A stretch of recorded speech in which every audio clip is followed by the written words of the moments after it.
Okay, thank you for joining me in today's Lunch and Learn lessons. These short webinars are sponsored by yours truly, Dan Hotka. My short disclaimer. I am an Oracle ACE director, lots of time in the industry. You can go to my website and register and get these regular announcements and the links and stuff for these Lunch and Learns. I do regularly blog, and this series of scripting tips and techniques have been blogs that I've posted out on Toad World. I am available for training. This is what I do for a living. I've got some exciting new news coming up, but I do have a one price. I can come on site with a portable lab, a variety of courses available, of course, and self-paced video. And you can buy these courses on DVD. Okay, this is my special announcement. You'll be getting another blast from this afternoon on a special announcement, but you folks get to hear it first.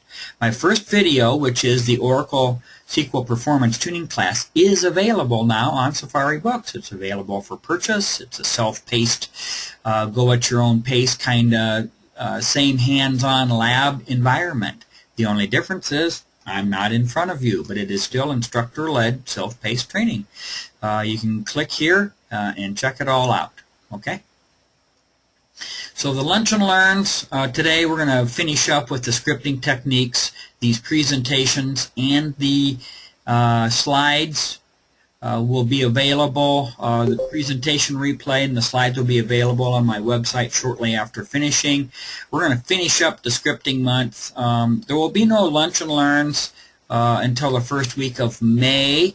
I will be at Collaborate 15, big trade show in Las Vegas, and next week I'm busy with a client, so I will not have any Lunch and Learns until May. I would encourage you to go onto my website and review some of your review the various Lunch and Learns that we've done in the past. Maybe watch one that you missed out on perhaps, and of course tell people about it. The other thing that I would like is some ideas on what you would like for the next series. I tend to do a series of topics for these Lunch and Learns, and I'm kind of curious on what you would like to see next. Today's topic is just more SQL, creating SQL. I'm going to jump over. The first one is a post on Toad World, and we'll go over here to Toad World, and it's scripting continued. Okay, there's my smiley face, and I believe I was in Rocky Mountain National Park when that picture was taken. Okay, so you can read through this on the blog.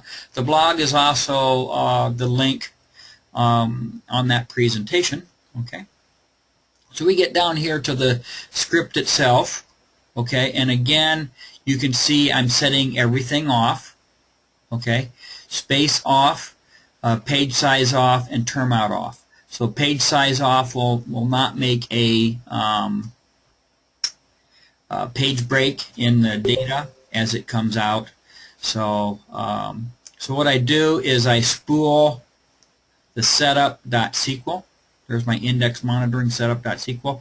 Basically, this is part of comes out of my SQL tuning class. And the reason you want to use SQL creating SQL is when you're monitoring indexes, rebuilding indexes, which is the next example, you really don't want to miss any. Okay, and if you're trying to do it from a script, there could be typos or could be other things, but you don't miss any with SQL creating SQL. So here's a simple, I just need to alter index, the index name, monitoring usage, semicolon. I enter that in, and I will have the monitoring turned on for that particular index. From user indexes, and the real script has some where clauses associated with it. I'd kind of like you to either ask me for the scripts or preferably take the class. Then I spool off. Okay, so I select and I get the syntax out into a spool file, and then I turn right around and start that script. That will turn everything on. I reset the SQL Plus environment, not a big deal. but usually I exit the SQL Plus script at this point and I don't reset anything. So when we look at I pasted this in the Toad, and in our data grid output window, of course, there's our alter index. There's our syntax. No page breaks. I got some system generated. These are primary key indexes. So I got some different indexes that I may have missed had I not been looking carefully. So SQL creating SQL is pretty good. And this is just a simple spooling some text out for whoever made these particular indexes, the owner of these particular indexes. You would maybe need some additional where clauses if you went to all indexes, all of the indexes you have available to you. And of course the DBAs have DBA views as well. So the user underbar indexes view is a view into the data dictionary, shows you all the indexes that are available. We could also use user underbar objects or all underbar objects where object type equal capital letters index. So if you want some consistency in your scripts, go against the same object. User underbar objects have all of the objects that you own. And then there's views broken out by each individual one. Okay? So back to the PowerPoint presentation. And this is a little SQL PL SQL script here, okay? And I like doing this stuff. So there's my cursor, and what I'm doing is I'm looking for valid indexes, okay? From user underbar indexes again. I'm getting the index name and their status, where the status is not equal to usable, not equal to valid, and or not available. So I want anything else. Okay, and that's what this script is doing. So basically, for anything returned in this cursor loop, okay, from that cursor, this is a cursor loop, I'm going to execute immediate. And look what I'm doing. Alter index. There's a space in there, by the way. I'm concatenating in the index name. Then I'm concatenating in a space, rebuild. And what this is doing, notice I've got a space here. What this is doing is it's going to alter index rebuild immediately with anything that meets these where clause requirements. Okay, and again, this has come out of my my SQL performance tuning class. I talk about indexes and rebuilding indexes. Honestly, I would probably do this with a script until I was comfortable, but if you're going to be rebuilding indexes that meet certain requirements, what I like is I've given you some indications here. You might want to adjust the where clauses.